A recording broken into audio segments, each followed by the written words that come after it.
दोस्तों, किसी सैनिक ने कितना अच्छा कहा है, किसी गजरे की खुशबू को महकता छोड़ आया हूँ, मेरी नन्ही सी चिड़िया को चहकता छोड़ आया हूँ।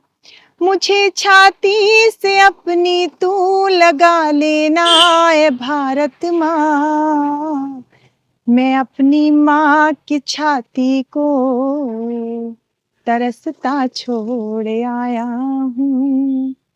दोस्तों, आज 79 स्वतंत्रता दिवस के इस शुभ अवसर पर मैं राखी कृषा आप सबको बहुत-बहुत बधाई देती हूँ और मैं नमन करती हूँ आज के दिन उन सभी शहीद जाबाजों को और स्वतंत्रता सेनानियों को जिन्होंने अपने लहू से इस धरती को सींचा और बेशकीमती आज़ादी हमें दिला दी।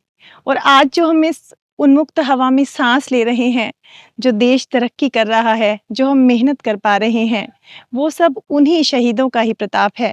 तो आज हमारी सच्ची श्रद्धांजलि होगी कि आज हम उन शहीदों को याद करें और उनको हम अपना प्रेरणा स्रोत बनाएं, अपने देश से प्यार करें और अपने देश को और सुंदर बनाएं। यही हमारे उन शहीदों को सच्ची श्रद्धांजलि होगी। दोस्तों, इसी कड़ी में आज हम अपने देश का जो जवान है और जो किसान है, उनसे हम आपकी बात कराने जा रहे हैं कि कितना योगदान है हमारे देश में, हमारे देश के जवान का, किसान का। आइए आपको मिलवाते हैं।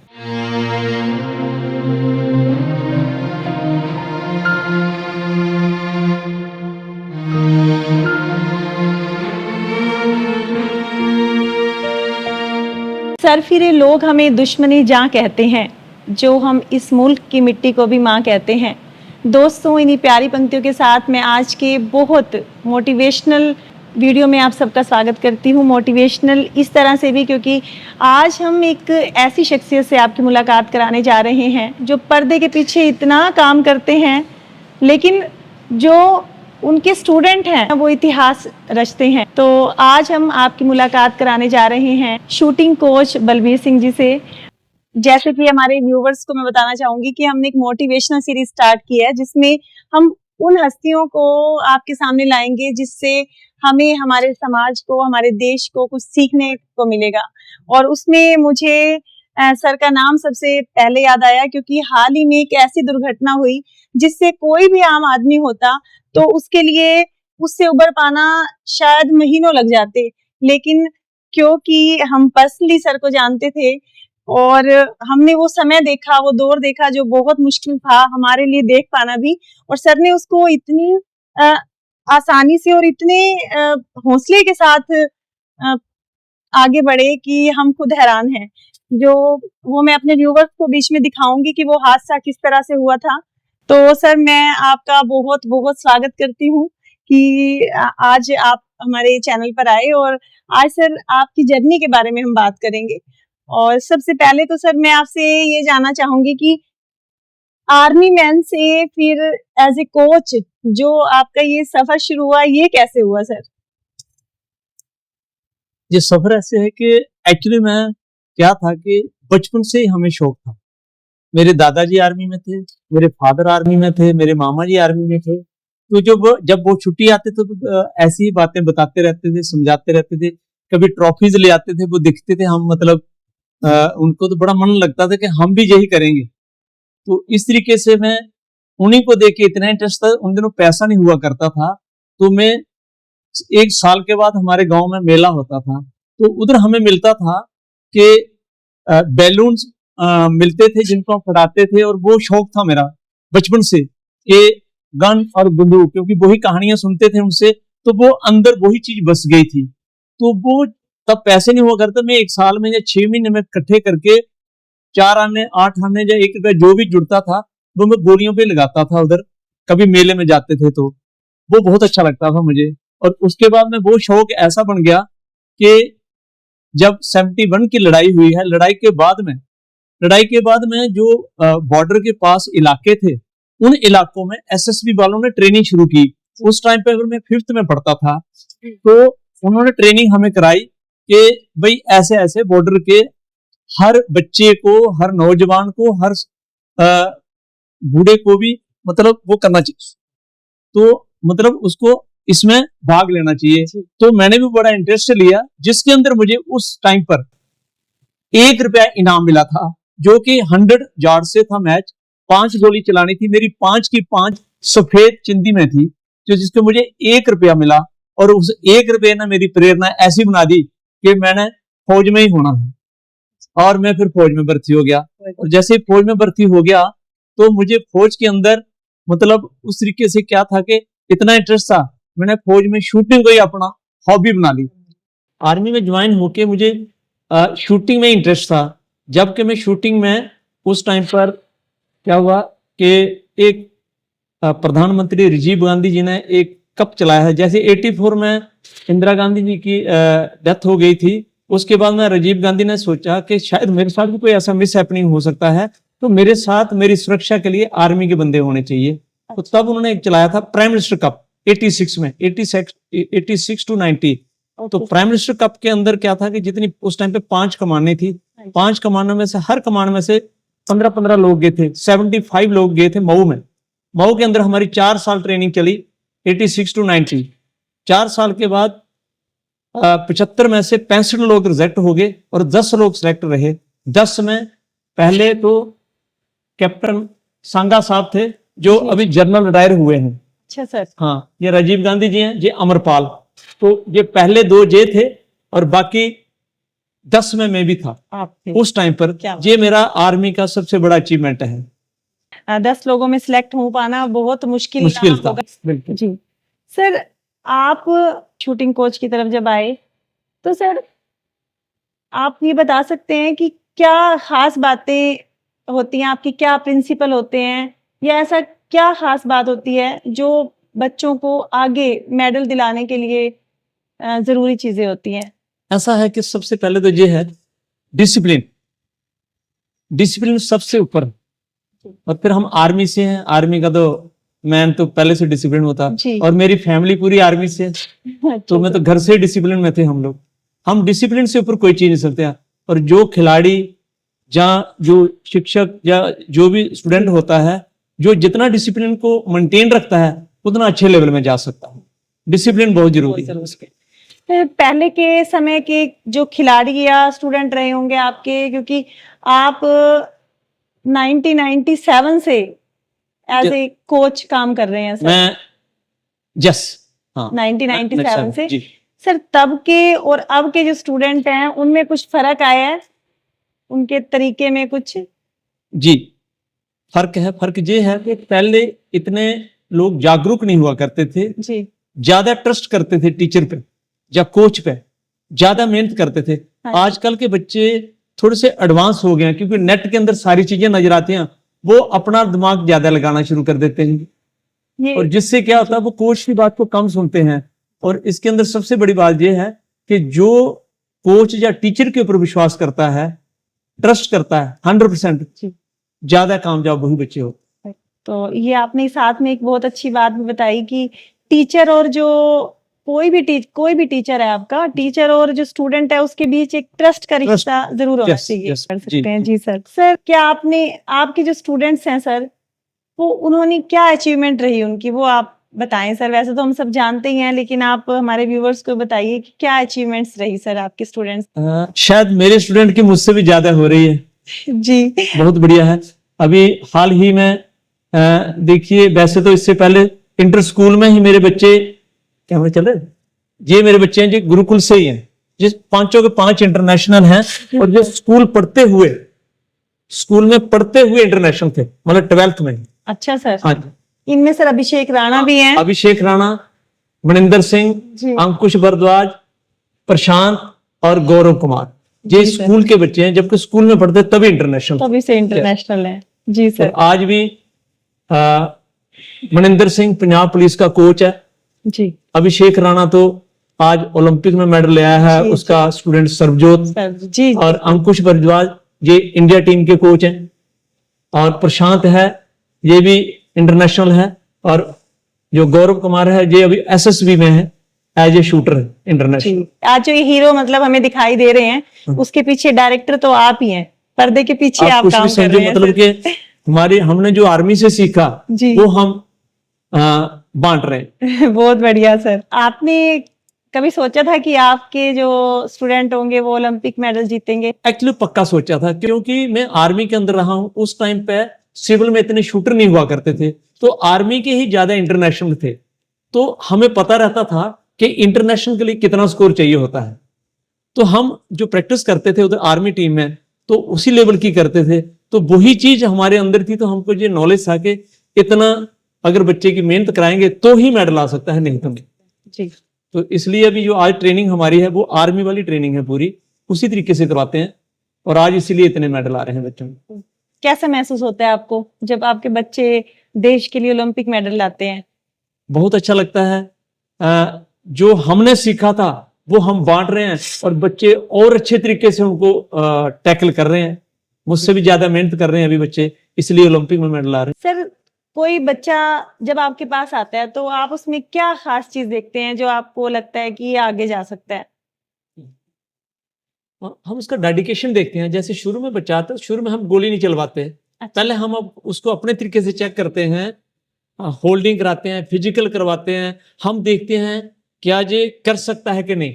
जैसे टाइमिंग है हमारे गुरुकुल के अंदर है 5 बजे 5 से 6 तक हमारी एक्सरसाइज होती है। ये शुरू से आज मेरे गुरुकुल में 19 साल हो गए हैं, जी। मैंने अपना टाइम नहीं छोड़ा है। सुबह 5 बजे से 6 बजे तक एक्सरसाइज होती है।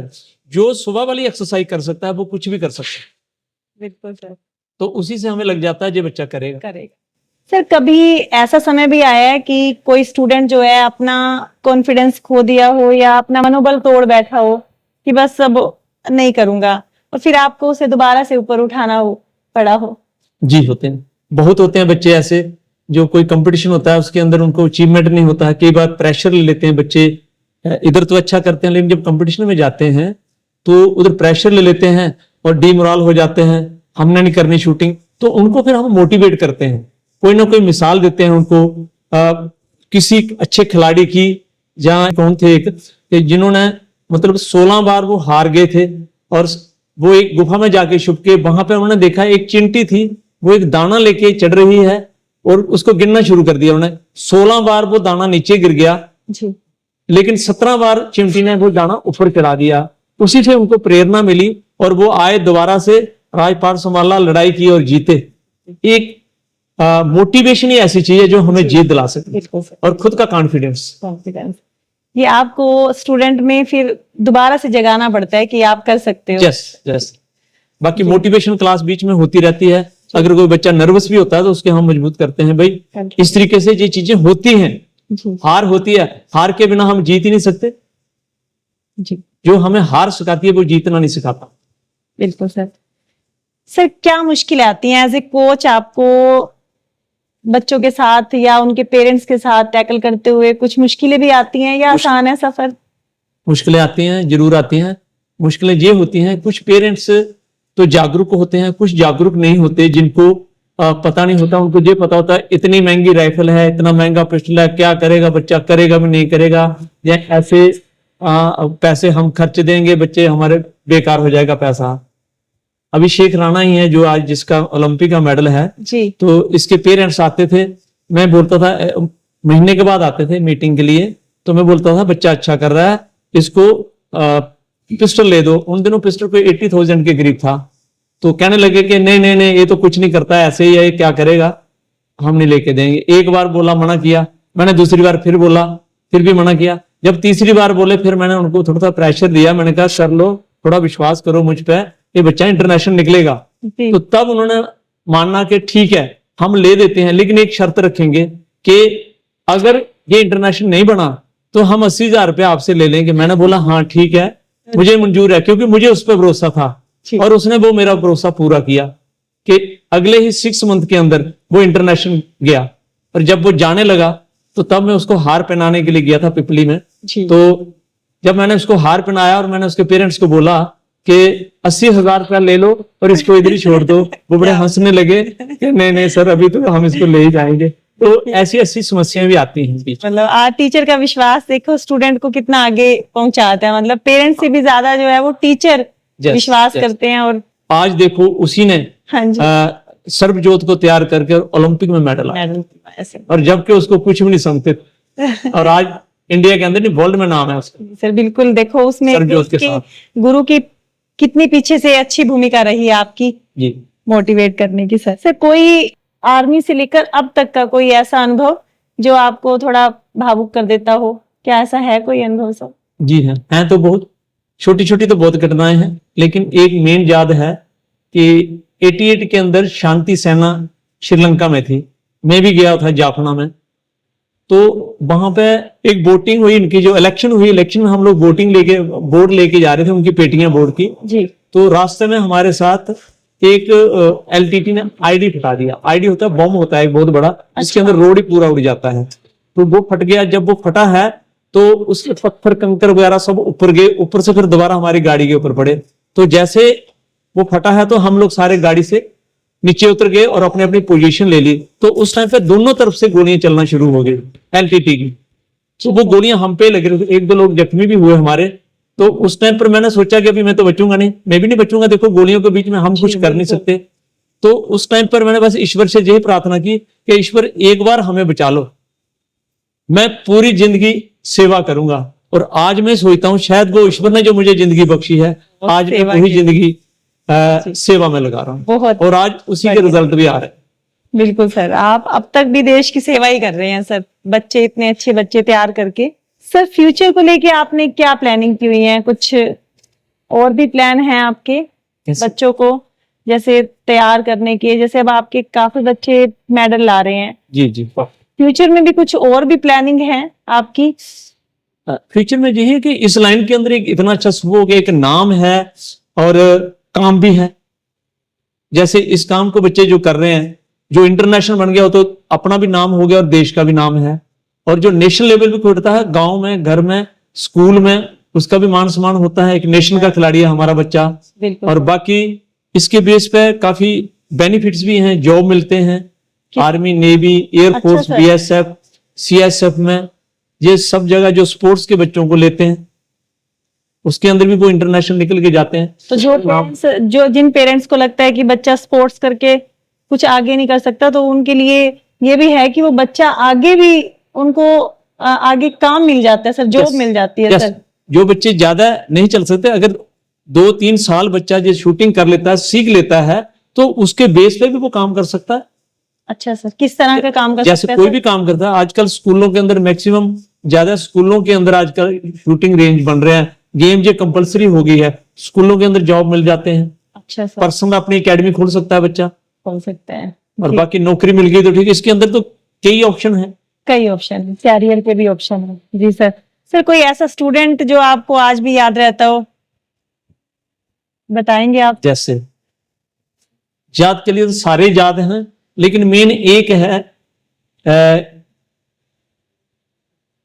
97-98 के अंदर रचना गोविल थी, डिप्टी डायरेक्टर थी स्पोर्ट अथॉरिटी ऑफ इंडिया की। अच्छा आईजी स्टेडियम में जी। जो अपने बेटे को शूटिंग कराने आती थी, 6 में पढ़ता था उनका बेटा प्रखर। तो जब वो शूटिंग करवाने आती थी तो पीछे बैठती थी। मैंने कहा मैम आप पीछे मत बैठो, बच्चा छोटा है, ये पूरी बातें समझ नहीं पाएगा। अच्छा सर। तो आप पास खड़े हो और आप सारी बात को सुने, तो घर में जाके आप इसको मोटिवेट करते हैं, सर ने ऐसा बोला था, तू ऐसा नहीं कर रहा है। तो 2-3 दिन उन्होंने सुना। जब 3 दिन सुना तो तीसरे दिन कहती हैं कि सर मैं भी कर सकती हूँ। मैंने कहा बिल्कुल आप भी कर सकते हो। तो उन्होंने भी अपने ईंट उठाई और होल्डिंग शुरू कर दी और शूटिंग शुरू कर दी साथ में बेटे के साथ। तो उस टाइम पर मैं सीएसएफ के अंदर था, तो मैं सीएसएफ की टीम को लेकर चंडीगढ़ गया, तो साथ में इनको भी ले गया। तो इन्होंने नॉर्थ जोन में पार्टिसिपेशन किया। उस टाइम के अंदर दूसरे पिस्टल हुआ करते थे नॉर्मल CO2 वाले। अच्छा। जो हम नॉर्मल हुआ करते थे, तो उनके साथ शूटिंग की और उनने शूटिंग में 381 मारा आउट ऑफ 400। तो उस टाइम पे बहुत अच्छा हाई स्कोर हुआ करता था। जबकि जो इंटरनेशनल मेरी स्टूडेंट्स थी उनका 75 था, और ये मतलब नेशनल लेवल की भी नहीं थी, नॉर्थ जोन की थी नई स्टूडेंट। तो इन्होंने 81 मारा। तो उसी से थोड़ी मेरी और पहचान बन गई शूटिंग में, और मुझे थोड़ा सा और इंटरेस्ट डेवलप हो गया कि नहीं। और वो ऑलरेडी भी एथलेटिक की इंटरनेशनल थी और अर्जुन अवार्डी थी, तो काफी चीजें मैंने भी उनसे सीखी। जो आज मैं अपनी शूटिंग के अंदर उनको भी लगाता हूँ। और इसलिए वो ज्यादा हैं कि वो ऑलरेडी इंटरनेशनल थी शूटिंग में, और फिर वो उन्होंने नेशनल के अंदर 41 नेशनल के अंदर दिल्ली के अंदर गोल्ड मेडल लिया। 7 साल के बाद दोबारा शूटिंग शुरू की, तब भी नेशनल के अंदर गोल्ड मेडल लिया। क्या बात है सर। तो उसके बाद इंटरनेशनल बनी वो। तो और उनसे मैंने काफी कुछ सीखा। जी ऐसा नहीं है कि मेरे को सब कुछ आता था, वो ऑलरेडी इंटरनेशनल थी, एथलीट थी अच्छी, तो वो कुछ बातें बताती थी, तो मैं उनको भी आज शूटिंग के अंदर डाली हुई जो मुझे ही पता है। क्या बात है सर। जी, वो मेरे सबसे एक अच्छी स्टूडेंट रही है। जो आपको बाकी याद तो है। सारे ही अच्छे हैं सारे ही मेरे, अच्छे तब आज इंटरनेशनल बने हैं या इतने जी। जा रहे हैं। जी, कोई स्टूडेंट ऐसा होता है जो याद रहता है सर टीचर को Yes. हमेशा ना, उसकी वो डेडिकेशन। आज 19 साल हो गया हमको, मतलब उधर से इधर, आज भी वो मेरे कॉन्टेक्ट में है। कोई भी बात होती है आज भी हम उनसे बात होती है, करते हैं, और हमें ऐसी फीलिंग आती है। जी और सर। जबकि वो साई से रिटायर हो चुकी हैं अभी। जी सर, मतलब असली रिश्ता तो गुरु और शिष्य का यही Yes, है। देखो yes. आप हमेशा के लिए वो बन जाता है बिल्कुल, सर रिश्ता। सर आप हमारे जो नए स्टूडेंट्स हैं जो कोई भी खेल में आना चाह रहे हैं या शूटिंग में आना चाह रहे हैं, उनको आप कुछ संदेश दीजिए सर। उनको जी, ये आजकल क्या है कि देखो आजकल खान पीन ऐसा हो गया है कि काफी चीजें ऐसी हैं जो बंदे को मतलब स्वस्थ नहीं रखती हैं। खान पीन थोड़ी चीजें ऐसी हो गई, इसलिए उसके हिसाब से गेम करना जरूरी है। अगर बच्चा कोई गेम करता है, फिजिकल फिट रहता है, बोलते हैं ना फर्स्ट हेल्थ देन वेल्थ, जी तो पहले सेहत का सेट होना जरूरी है। तो जो खिलाड़ी होगा वो अपनी सेहत का ध्यान रखेगा, गेम कोई भी करे, तो ये बहुत इंपॉर्टेंट है। आपने भी अपनी सेहत का काफी ध्यान रखा हुआ है, क्योंकि हमारे व्यूअर्स भी नहीं सोच सकते कि सर की एज कितनी होगी। सर ने ये जो फिटनेस का सर राज क्या है सर आपका, और आप हमारे व्यूअर्स को खुद बताइए कि सर आपकी एज क्या है और क्या राज है। क्या राज कुछ नहीं है, राज यही है अपने जो भी कार्य करते हैं हम मन से करें, दिल से करें, और जो हमें ईश्वर दे रहा है उसमें संतुष्ट रहें। हम दुखी तब होते हैं जो हमारे पास है उसका आनंद तो हम लेते नहीं, जो नहीं है उसकी हम ईर्ष्या करते हैं, उसका ध्यान रखते हैं तो परेशान रहते हैं। मैं परेशान नहीं रहता हूँ, जो ईश्वर दे रहा हम उसमें खुश हैं। बहुत बढ़िया सर। जी सर जैसे कि ना आज हमने ये जो आपसे बात कर रहे हैं, हम 15 अगस्त पे व्यूअर्स को दिखाना चाह रहे हैं, तो sir as a army man आप हमें बताएंगे कि एक आर्मी मैन की क्या भूमिका होती है या क्या योगदान देता है अपने देश के लिए सर। देखो उसने फौज में तो अपना टाइम दिया ही है, काफी मतलब फौज के अंदर हर कार्य को किया, हर ऑर्डर को माना है। अभी जैसे मैं बॉर्डर पर रहा हूँ, कपवाड़ा में रहा हूँ, किरण सेक्टर में बिल्कुल बॉर्डर के ऊपर रहा हूँ, श्रीलंका रहा हूँ, अमृतसर में रहा हूँ, मतलब जिन जिन जगहों पर रहे हैं तो काफी टिपिकल कंडीशनों में हमने काम किया है। जो ऑर्डर मिला है उसको हमने पूरा किया है। लेकिन आज मैं यही संदेश देना चाहता हूं कि हमारा पहला कर्तव्य बन जाता है देश के रक्षक बनना, उसके बाद में हम कोई भी कार्य करें। देश की सेवा सबसे पहला कर्तव्य बनता हमारा। और मेरी पूरी फैमिली तो देश की रक्षा, तीसरी पीढ़ी चल रही है मतलब। अच्छा सर। हाँ, जी आपने फौज में बताया। हूं।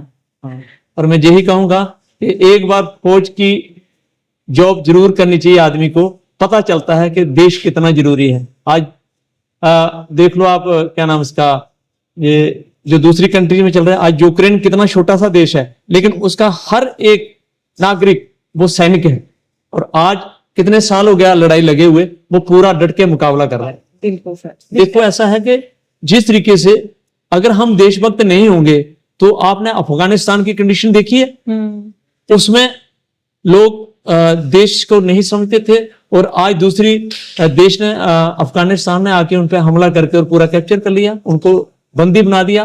तो इसलिए देश की सेवा बहुत जरूरी है। मेरी तरफ से यही है कि एक एक बच्चे के अंदर ये जज्बा होना चाहिए, हमारी देश पे आंच नहीं आनी चाहिए। अगर देश पे आंच आई तो हम पे पहले नंबर पे। इसलिए अपने देश को सर्वोपरि रखना चाहिए। जी सर, आपने एज ए आर्मी मैन तो बताया, लेकिन एज ए, क्योंकि आप एक स्पोर्ट्स पर्सन भी रहे हैं, खुद भी स्पोर्ट्स खेलते थे, फिर आप कोच भी रहे, आपने बच्चे तैयार किए, तो एज ए स्पोर्ट्समैन सर किस तरह हम अपने देश की सेवा कर सकते हैं सर। एज ए स्पोर्ट्समैन देखो आज जो हमारे बच्चे गेम कर रहे हैं, इंटरनेशनल बन रहे हैं, कोई वर्ल्ड चैंपियनशिप में जीत रहा है, कोई ओलंपिक में जीत रहा है, कोई एशियन गेम में मेडल ले रहा है, तो वो भी एक देश सेवा है कि देश का नाम हमने ऊंचा करना है। जो हमारे पास कर्तव्य है उसके हिसाब से हमें ऐसा मैं समझता हूं, जो भी जिस गेम में है या जिस कार्य में है, तो उस लेवल में जब जो किसी दूसरे देश के साथ भाग लेता है या उसके साथ खेलता है, गेम खेलता है, उसमें जो मेडल लेता है तो उससे भी देश का नाम ऊंचा होता है। जी, ये भी एक बहुत अच्छी बात है स्पोर्ट्समैन के लिए, वो भी देश सेवा है। देश सेवा है जी। बहुत बहुत बढ़िया सर। सर आपसे बात करके हमें बहुत अच्छा लगा और Thank सच you. में हमें बहुत प्रेरणा मिली। आज बात करके वैसे भी हम आपसे प्रेरित होते ही रहते हैं, आज हमारे व्यूअर्स भी आपको सुनेंगे, देखेंगे, वो भी प्रेरित जरूर होंगे सर। और आज मैं अपने व्यूअर्स को ये जरूर बताना चाहूंगी कि हमारा जो एक नारा है जय जवान और जय किसान, वो यूं ही नहीं है। जो जवान है, जो सेना का हमारा कोई भी सैनिक है, वो जवान हमेशा रहता है अपने जज्बे से, अपने हौसले से।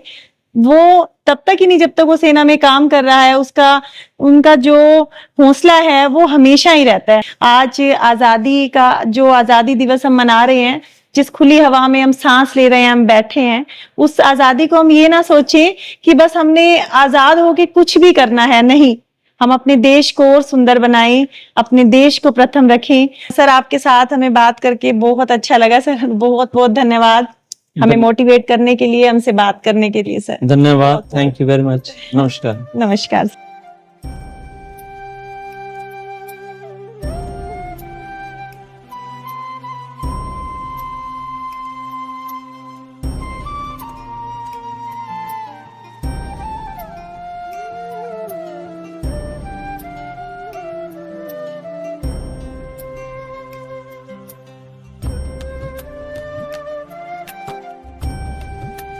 इत्र से कपड़े महकाना बड़ी बात नहीं, मजा तो तब है जब खुशबू आपके किरदार से आई।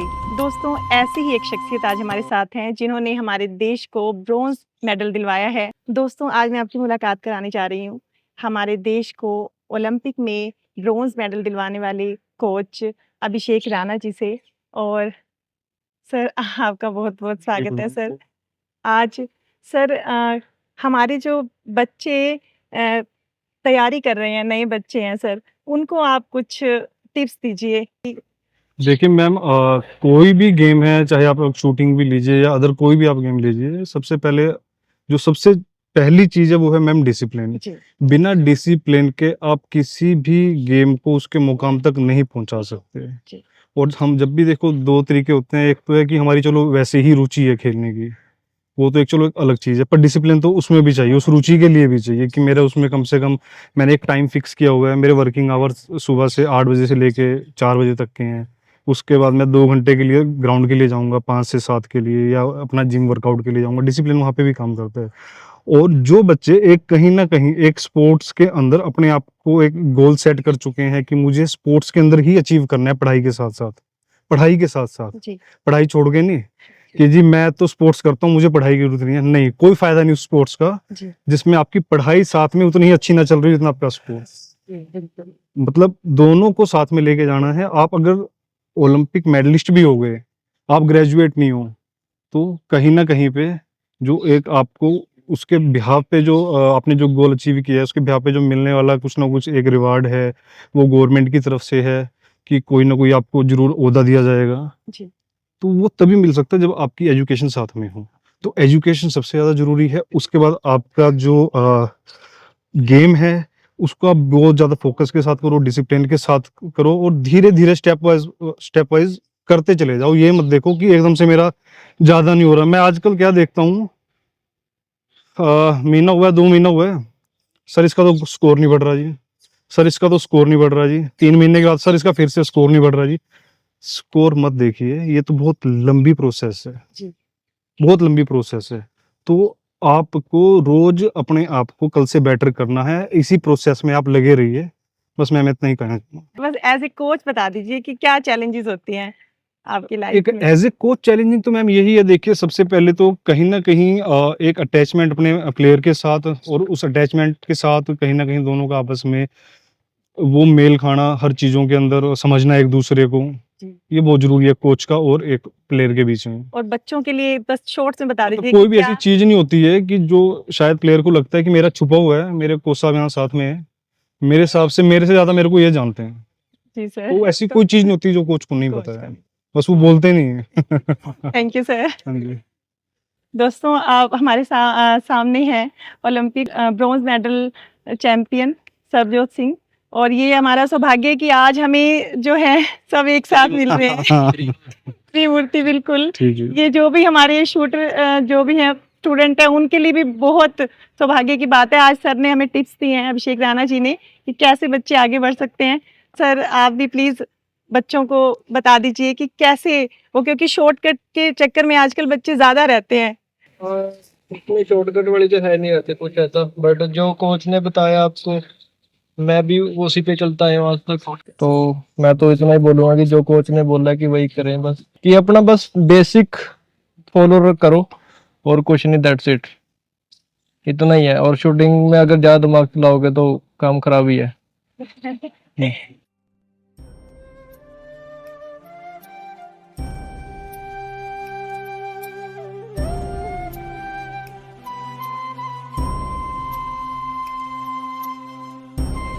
दोस्तों, जब देश गुलामी की जंजीरों में जकड़ा हुआ था तो उस समय सिर्फ बंदूकें नहीं चली थी, उस समय फावड़े भी चले थे।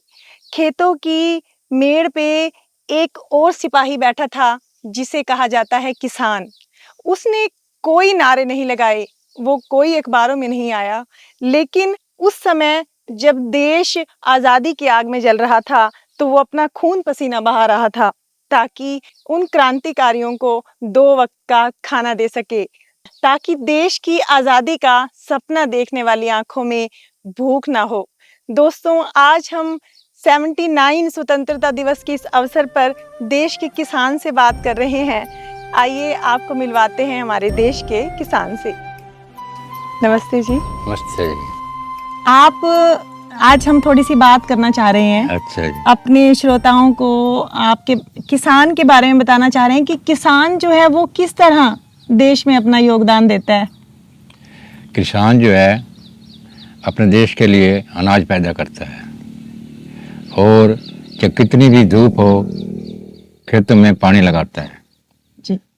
और चाहे कितनी भी ठंड हो, रात को जो है ना पानी लगाना हो तो किसान रात को भी पानी लगाता है। बेशक कितने कीड़े पतंगे हों, फिर भी जो अपनी जान का खतरा लेकर अपना खेतों का जो है ना संचार करता है। आज हम आज़ादी का जो इस 79 स्वतंत्रता दिवस मना रहे हैं, उसमें आप भारतवासियों को क्या संदेश देना चाहेंगे सभी किसानों की तरफ से? हम तो ये संदेश देना चाहेंगे कि जो है ना अच्छा अनाज पैदा करो, और जो देश की जो है ना सिपाही, जो देश के जो सैनिक हैं उनका हौसला बजाई हो, उनकी ताकत बढ़े। आज आप क्या देश के लिए कुछ थोड़ा सा हमें कोई पंक्ति सुना सकते हैं देश के लिए? हाँ जी, सुना सकता हूँ जी, सुनाइए। हे मेरे वतन के लोगों, जरा आँख में भर लो पानी, जो शहीद हुए हैं उनकी जरा याद करो कुर्बानी। जब घायल हुआ हिमालय, खतरे में पड़ी आज़ादी, जब तक सांस लड़े हो फिर उन्होंने अपनी जान बिछा दी। अंतिम समय जब आया वो कह गए अब हम मरते हैं, कुछ रखना देश के प्यारो, अब तो हम सफ़र करते हैं।